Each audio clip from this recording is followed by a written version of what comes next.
Hello friends, आज हम लोग खनिज के संबंध में अध्ययन करेंगे। खनिज प्रकृति में पाए जाने वाले वैसे तत्व भी हैं और एक प्रकार से यौगिक भी हैं। मूल रूप से धरातल पर लगभग 4400 खनिज हैं।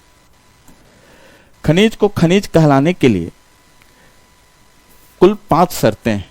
पहली शर्त कि खनिज ठोस अवस्था में विद्यमान होना चाहिए, अर्थात इस परिभाषा पे जल एक खनिज संपदा नहीं है, क्योंकि पहली शर्त क्या है कि खनिज ठोस होने चाहिए। दूसरा, खनिज प्राकृतिक रूप से उपलब्ध होने चाहिए। खनिज संपदा प्राकृतिक रूप से उपलब्ध होनी चाहिए, अर्थात इस परिभाषा के अनुसार प्लास्टिक खनिज की श्रेणी में नहीं आ सकता, क्योंकि प्लास्टिक एक मानव निर्मित वस्तु है।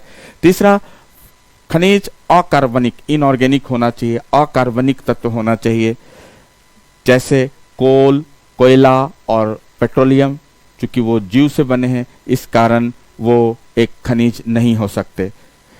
चौथी परिभाषा कि खनिज को खनिज कहलाने के हेतु उसका एक निश्चित रासायनिक संगठन होना चाहिए, अर्थात उसका एक एटॉमिक नंबर होना चाहिए, एक निश्चित रासायनिक संगठन होना चाहिए। और चौथा कि खनिजों के अणु कुछ इस प्रकार गुथे हों कि एक क्रिस्टल का, एक लैटिस का, एक क्रिस्टल का, ठोस क्रिस्टल का निर्माण करते हों, जैसे ग्रेफाइट एक टेट्राहेड्रॉन स्ट्रक्चर का निर्माण करता है। कुछ तत्व हैं जैसे रोम्बोहेड्रॉन है, कुछ प्रिज्म का बनाते हैं शेप, राइट।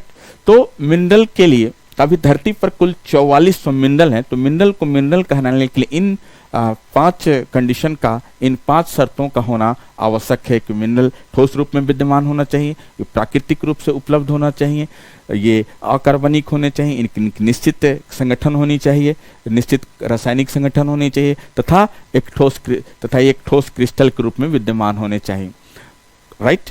अब देखा जाए तो धरती पर कुल जो चट्टानों को निर्मित करने वाले जो कुल खनिज हैं, उनको मुख्यतः 7 श्रेणियों में रखा जा सकता है। धरती पर चट्टानों को निर्मित करने वाले खनिजों को मुख्यतः 7 श्रेणियों में रखा जा सकता है। पहला सिलिकेट खनिज, दूसरा ऑक्साइड। तो सिलिकेट खनिज ये मुख्यतः एक तरह से फेरो मैंगनीज सिलिकेट हो सकता है। दूसरा नन फेरो मैग्नीशियम सिलिकेट हो सकता है। ऑक्साइड हो सकते हैं जैसे हेमाटाइट, मैग्नेटाइट, जैसे सल्फाइड्स हो सकते हैं, जैसे सल्फेट्स हो सकते हैं, जैसे कार्बोनेट हो सकते हैं, हैलाइट्स हो सकते हैं, हैलाइट। और नेटिव मिनरल, वैसे मिनरल जो पृथक रूप से उपलब्ध होते हैं, बगैर किसी अन्य तत्वों, अन्य खनिज के संगठन से नहीं बनो, स्वतंत्र रूप से पाए जाते हों, जैसे सोना और चांदी। सो सिलिकेट मिनरल।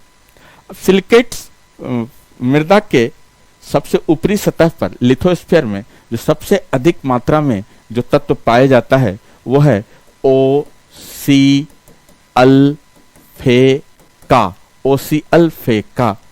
तो सिलिकेट मिनरल इन तत्वों के साथ, ऑक्सीजन के साथ, सिलिका के साथ, अल्युमिनियम के साथ, इन तत्वों के साथ प्रतिक्रिया करके कई प्रकार के तत्वों का, कई प्रकार के यौगिकों का निर्माण करते हैं। सिलिकेट खनिज को मुख्यतः 2 वर्गों में बांटा जा सकता है। पहला नन फेरो सिलिकेट्स और दूसरा फेरो मैग्नीशियम सिलिकेट। ये मुख्यतः हल्के रंग के होते हैं, लाइट कलर के होते हैं, हल्के रंग के होते हैं, क्योंकि सिलिका की मात्रा अधिक होती है इसमें मुख्यतः क्वार्ट्ज की मात्रा सबसे अधिक होती है। क्वार्ट्ज मुख्यतः ये SiO2 सिलिका डाइऑक्साइड से निर्मित होता है। दूसरा है प्लेजियोक्लेस फेल्सपर, ये मुख्यतः इसमें सोडियम और कैल्शियम की मात्रा होती है, साथ में सिलिकॉन और एल्युमिनियम भी होता है। नेक्स्ट तीसरा पोटेशियम फेल्सपर, जिसे ऑर्थोक्लेस भी कहा जाता है, इसमें पोटेशियम फेल्सपर, जिसे सामान्यतः ऑर्थोक्लेस, आम भाषा में ऑर्थोक्लेस के नाम से पुकारा जाता है। चौथा है मस्कोवाइट मिनरल। तो ये जैसे जैसे आप इस क्रम में श्रेणी में नीचे की तरफ जाएंगे, इनका रंग हल्का से धीरे धीरे ब्राउन की ओर, हल्का से धीरे भारी डार्क की तरफ बढ़ता चला जाएगा, गहरे रंग के होते चले जाएंगे। फेरो मैग्नीशियम सिलिकेट मुख्यतः ये 4 भागों में बांटा जाता। मुख्यतः इसमें बायोटाइट होते हैं, एम्फीबोल होते हैं। एम्फीबोल को हॉर्नब्लेंड की श्रेणी में रखा जाता है, हॉर्नब्लेंड भी कहा जाता है। उसके बाद पायरोक्सिन समूह के खनिज आते हैं और अंत में ओलिवाइन समूह के आते हैं। मुख्यतः पृथ्वी के मेंटल में, पृथ्वी के प्रवाह में ओलिवाइन समूह के तत्व पाए जाते हैं। यह मुख्यतः नॉन एक्सप्लोसिव प्रकृति के होते हैं। सामान्यतः धरती पर ज्वालामुखी उद्भेदन के पश्चात जो मैग्मा बाहर आते हैं उनके शीतलन की दर बहुत तीव्र होती है, जिस कारण से उनमें क्रिस्टल का निर्माण नहीं हो पाता, अर्थात क्रिस्टल उसमें सामान्यतः अनुपस्थित होते हैं। और वैसे खनिज, वैसे मैग्मा जो धरातल के नीचे अपेक्षाकृत थोड़ी नीचे बैठे होते हैं, उनके ठंडा होने की दर, शीतलन की दर अपेक्षाकृत धीमी होती है, जिस कारण से उसमें क्रिस्टल निर्माण की संभावना अत्यधिक होती है।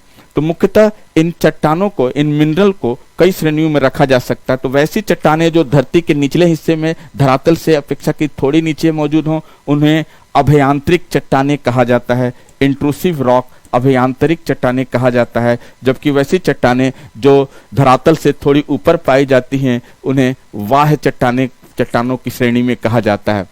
तो सामान्यतः ग्रेनाइट एक प्रकार का अभ्यंतरिक चट्टान है। इसमें सिलिका की मात्रा कम होती है। और गैब्रो, यह भी एक प्रकार का अभ्यंतरिक चट्टान है, इसमें सिलिका की मात्रा अधिक होती है। तो दोस्तों, जब आप ग्रेनाइट से गैब्रो की ओर जब जाएंगे, अर्थात जब फेल्सिक चट्टानों से मैफिक चट्टानों की तरफ जाएंगे, तो इनका रंग गहरा होता चला जाएगा। अर्थात फेल्सिक चट्टानों में मुख्यतः फेल्सपर और सिलिका होता है। इनका रंग हल्का होता है। जैसे ग्रेनाइट का रंग सामान्यतः सॉल्ट और पीपर की भांति होता है, अर्थात नमक और काली मिर्च के समान देखने में लगता है। ये ग्रेनाइट ये अत्यंत हल्का होता है, इसका रंग काफी हल्का होता है। ठीक उसी तरह से गैब्रो, इसका रंग भारी होता है और इसमें सामान्यतः फेरस अर्थात लोहे की मात्रा अधिक होती है। तो दोस्तों, इन दोनों के बीच में, ग्रेनाइट और गैब्रो के बीच में एक मध्यवर्ती चट्टानें होती हैं, जिसे सामान्यतः इंटरमीडिएट रॉक या मध्यवर्ती चट्टानें कहा जाता है। इसमें सामान्यतः डायोराइट और एंडीसाइट आते हैं। तो वैसे अभ्यंतरिक चट्टानें, वैसे इंट्रूसिव रॉक जो जमीन के नीचे पाई जाती हैं, उसमें जिनके सिलिका की मात्रा कम होता है, ग्रेनाइट। और वैसी अभ्यंतरिक चट्टानें जिसमें सिलिका की मात्रा ज्यादा है, वो गैब्रो कहलाता है। ग्रेनाइट का जस्ट इक्विवेलेंट, समतुल्य धरती के बाहर जिसमें सिलिका की मात्रा कम हो, वो रायोलाइट कहलाता है। जबकि और ये सामान्यतः द्वीपों के इर्द गिर्द पाया जाता है। गैब्रो का समतुल्य, वैसी चट्टानें जो धरातल के बाहर आ गई, गैब्रो का समतुल्य बेसाल्ट चट्टानें हैं, जिसमें सिलिका की मात्रा अधिक होती है। सामान्यतः समुद्र की सतह बेसाल्ट चट्टानों से निर्मित हुई है। एंडीसाइट सामान्यतः रायोलाइट और बेसाल्ट के मध्य पाया जाता है। इनमें यह मुख्यतः एंडीज पर्वतों के समीप में पाए जाते हैं। तो दोस्तों, इनके संबंध में और विशेष जानकारी हम लोग प्राप्त करेंगे अपने अगले लेसन में। रॉक, चट्टानों के संबंध में, अलग अलग प्रकार के चट्टानों के संबंध में। आज जो हमने सीखा कि मिनरल क्या है, मिनरल को मिनरल कहलाने के लिए क्या क्या शर्तें आवश्यक है, और सामान्यतः कुल कितने तरह की मिनरल फैमिली है, और फेरोमैग्नीशियम और मैग्नीशियम मिनरल्स क्या होते हैं। सो धन्यवाद आप लोग को।